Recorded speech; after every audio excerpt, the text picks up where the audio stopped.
course, Hugh, you're a historian.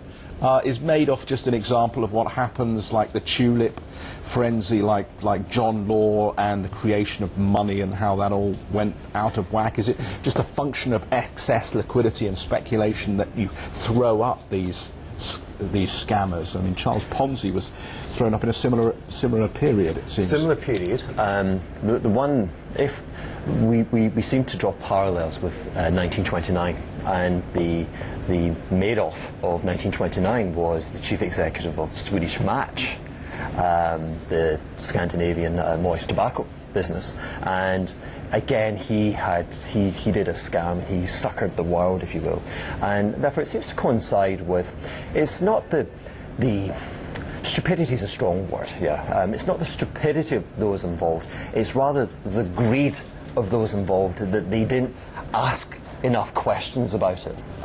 But it certainly seems to be an episode which is linked to, as you said, the creation and the surplus of monetary policy, which does ferment into speculation, and this is a speculative excess. But the excess, as I say, is the lack of scrutiny. And we see a lack of scrutiny across the board in terms of the pricing of assets, not just in these very rarefied examples. Did you want to come in, Lucy? Well, I'm just wondering how you see the role of the SEC. I mean, is the SEC's role going to get stronger, or is the SEC going to be kind of put on the sidelines and other regulatory bodies are going to take center stage instead? There will be more regulation, yeah. I don't think that's necessarily the answer. If we look at the debacle of the banking sector, the banking sector is the most tightly regulated industry, apart from nuclear perhaps, in the world. If we look at Fannie Mae and Freddie Mac, which are no longer with us in the private sector, again, the most scrutinized businesses in the world, and they blew up, right? So regulation isn't the answer. The best thing is that you have a very sharp pencil pressing against your spine, yeah? That means that you scrutinize things. Being on risk means that you scrutinize things. The problem that we had, and Bernie typifies it, is he was respectable, yeah? How on earth would you fault him? And we have this devious gene in our minds where we are suckers for respectability. If you look at me, I can't raise money. People, they say, look at that crazy guy.